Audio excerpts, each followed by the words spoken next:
Students, welcome to our YouTube channel. आज हम लोग कुछ क्वेश्चंस करेंगे। Questions on group 15 elements. अब यहाँ देखो, ग्रुप 15 एलिमेंट में है नाइट्रोजन, फॉस्फोरस, आर्सेनिक, एंटीमनी और बिस्मथ। आपसे पूछा जाए कि बॉइलिंग पॉइंट का ट्रेंड बताओ। बॉइलिंग पॉइंट किस तरह से वैरी करता है ग्रुप 15 में। तो यहाँ बॉइलिंग पॉइंट का रेगुलर ट्रेंड होता है, लेकिन यहाँ एक अंतर यहाँ ये आती है कि boiling point of antimony is greater than bismuth. तो देखो, increases down the group, but याद ये रखेंगे, but boiling point of antimony is greater than bismuth, यानी बिस्मथ का बॉइलिंग पॉइंट कम हो जाता है किससे? एंटीमनी से। मेल्टिंग पॉइंट का ट्रेंड क्या होगा? मेल्टिंग पॉइंट तो यहाँ नाइट्रोजन से आर्सेनिक तक बढ़ता है और फिर क्या होता है? घटता है, यानी increases up to arsenic and then decreases up to bismuth.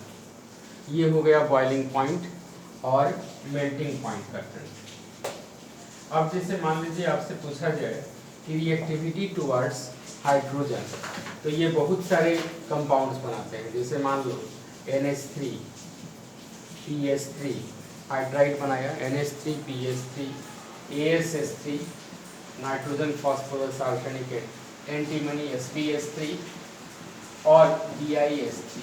आपसे पूछे कि इन हाइड्राइड का थर्मल स्टेबिलिटी बताइए।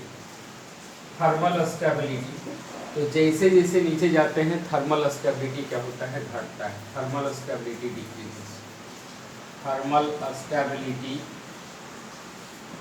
डिक्रीज करें, थर्मल स्टेबिलिटी डिक्रीजेस। पहला तो ये हो गया थर्मल स्टेबिलिटी, यहाँ लिख दिया जाए, ये हो गया थर्मल स्टेबिलिटी। नीचे जाएंगे तो बॉन्ड डिसोसिएशन एनर्जी भी क्या होता है? डिक्रीज करता है।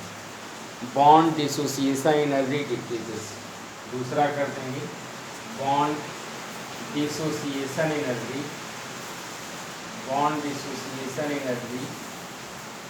डिक्रीजेस। कारण जैसे जैसे नीचे आएंगे बॉन्ड लेंथ क्या होगा? बढ़ेगा।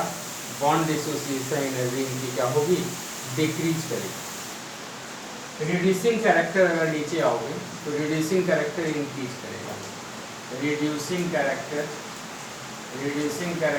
इंक्रीजेस, जल्दी से जल्दी हाइड्रोजन को रिलीज करेगा, जिसके चलते इनकी रिड्यूसिंग पावर क्या होगी? बढ़ेगी। यानी अमोनिया से ज़्यादा रिड्यूसिंग कौन होगा? PS3 से ज़्यादा ASS3, सबसे ज़्यादा क्या हो जाएगा?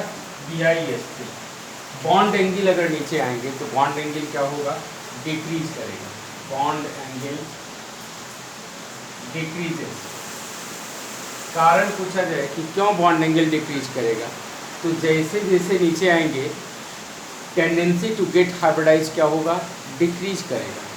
यानी एटॉमिक सेंट्रल एटम का साइज बढ़ेगा। जब सेंट्रल एटम का साइज बढ़ेगा तो बॉन्ड एंगल क्या होगा? डिक्रीज करेगा। अब आइए दूसरे प्रॉपर्टीज के बारे में बात करते हैं। इन case of hydride of nitrogen family, अभी जैसे डिस्कस किए थे NH3 PS3 ASS3 SbS3 और BiS3। अब आपसे पूछे कि इन हाइड्राइड में बताओ बॉइलिंग पॉइंट का ट्रेंड, तो बॉइलिंग पॉइंट का ट्रेंड क्या होता है? याद रखना ये है कि अमोनिया थर्ड पोजीशन पे आता है। फर्स्ट पोजीशन पे क्या हो गया? PS3, इसके बाद ASS3, तब फिर NH3 और तब फिर SbS3 और तब फिर BiS3। सबसे ज़्यादा बॉइलिंग पॉइंट किसका होगा? बॉइलिंग पॉइंट सबसे ज़्यादा होगा BiS3 का, और सबसे कम क्या होगा? CH3 का, ऐसा नहीं कि आप NH3 को टिक कर दो हाइड्रोजन बॉन्डिंग के चलते।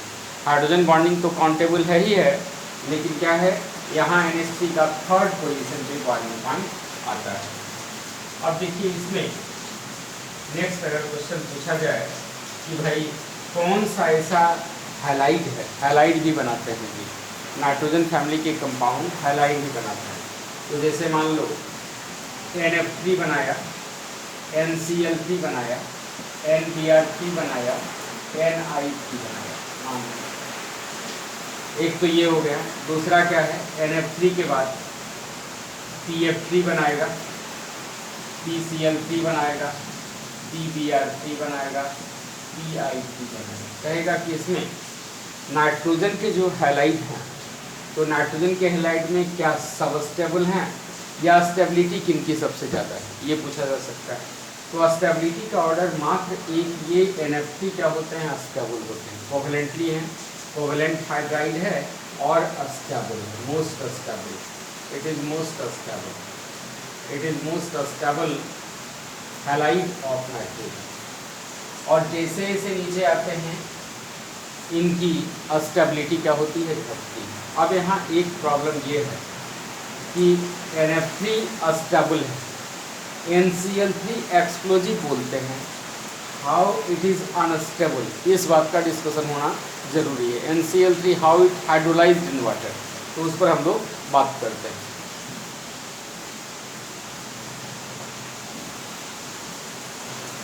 NF3 is only halide of nitrogen which is astable. NF3 ही मात्र क्या है, अस्टेबल।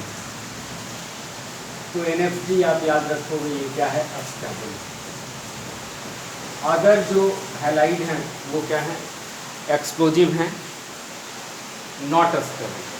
तो मान लो NCl3 अगर NCl3 की बात करें, इसका हाइड्रोलिसिस किस तरीके से होता है, जैसे ही वाटर में जाएगा यहाँ lone pair of electron HOH, ये लोन पेयर नाइट्रोजन का और ये हाइड्रोजन एटम, ये प्लस डेल्टा, ये क्या हो गया प्लस डेल्टा, ये माइनस डेल्टा। यहाँ lone pair of electron, lone pair इस हाइड्रोजन से इंटरेक्ट करेगा और यहाँ हाइड्रोजन बॉन्ड का फॉर्मेशन होगा, क्या बना देगा, ये NHCl2 प्लस HCl, हाइपोक्लोरोसिस।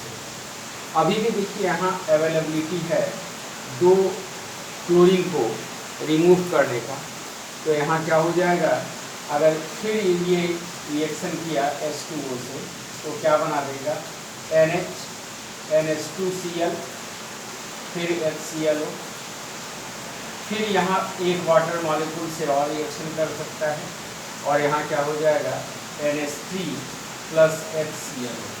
ये है बात।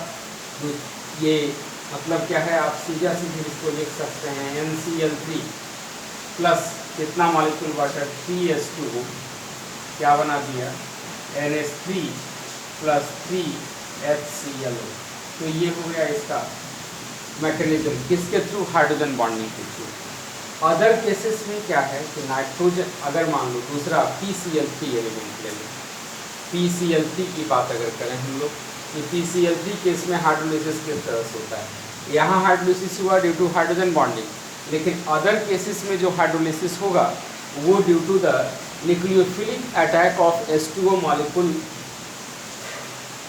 Bye the H2O molecule by the ammonia. ठीक है, तो यहाँ देखिए उसको देखें हम लोग,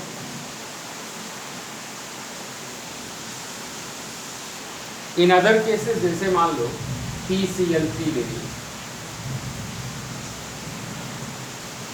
इसमें अगर H2O से करवाएं हाइड्रोलिसिस, तो यहाँ देखो इसकी इलेक्ट्रोनेगेटिविटी कम गई। नाइट्रोजन के पास क्या था, नाइट्रोजन के पास NCl3,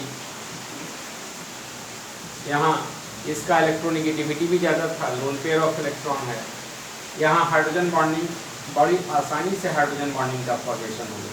ठीक है, यहाँ हाइड्रोजन बॉन्डिंग क्योंकि ये इलेक्ट्रोनेगेटिव है, ज़्यादा यहाँ इलेक्ट्रोनेगेटिविटी कम गया, तो अब यहाँ क्या होगा, क्लोरीन क्या है, ये इसके इलेक्ट्रॉन को अपने तरफ खींचेगा, तो यहाँ क्या होगा, ये न्यूक्लियोफाइल है, ये यहाँ अटैच करेगा, तो इस केस में सिंपल HCl बनता है और इसके करस्पॉन्डिंग हाइड्रोक्साइड बन जाता है, करस्पॉन्डिंग हाइड्रोक्साइड बन जाएगा और HCl गैस रिलीज होगा।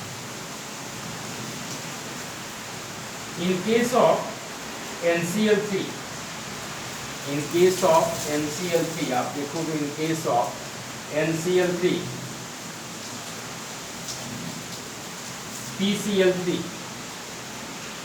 ASCl3 और SbCl3 अगर हम बात करें, SbCl3 अगर हम बात करें, तो यहाँ इसका एसिडिक कैरेक्टर अगर पूछा जाए, एसिडिक कैरेक्टर इसमें क्या होगा, कौन सबसे ज़्यादा एसिडिक, तो एसिडिक कैरेक्टर ये हो जाएगा, acidic character NCl3 is more acidic than PCl3, PCl3 is more acidic than ASCl3। और अगर मान लीजिए लेविस बेस स्ट्रेंथ पूछा जाए, Lewis base strength NF3, NCl3, NBr3, Ni3, कौन सबसे ज़्यादा बेसिक, तो यहाँ NF3 में फ्लोरीन जो कि क्या है, इलेक्ट्रोनेगेटिव है, तो वो क्या करेगा, इसके इलेक्ट्रॉन को जल्दी देने नहीं देगा, यहाँ इलेक्ट्रोनेगेटिविटी कम जाएगी, तो यहाँ ऑर्डर क्या हो जाएगा, बेसिक स्ट्रेंथ का ऑर्डर ये हो जाएगा। Ni3 is more basic then NBr3, NBr3 is more than NCl3, NCl3 is more than NF3। तो ये हो गया एसिडिक ऑर्डर NCl3 का, और ये हो गया क्या, basic order in case of if fluorine is changing, if in case of pnictogens members are changing. रह गई बात कि नाइट्रोजन क्या है, इनर्ट गैस है, nitrogen is the inert gas. इसके इनर्टनेस का कारण क्या है, ट्रिपल बॉन्ड, बॉन्ड इंथैल्पी बहुत ज़्यादा 946 किलोजूल पर मोल, इसलिए नाइट्रोजन क्या है, इनर्ट है। इसके बहुत सारे यूज हैं, इसमें अमोनिया के प्रिपरेशन में, फर्टिलाइजर के प्रिपरेशन में, इनर्ट एटमॉस्फेयर क्रिएट करने में भी नाइट्रोजन का इस्तेमाल होता है। दूसरा क्या है, nitrogen used as a refrigerant, nitrogen used as a refrigerant and also used for the preparation of cryogenic engines. Thanking you all.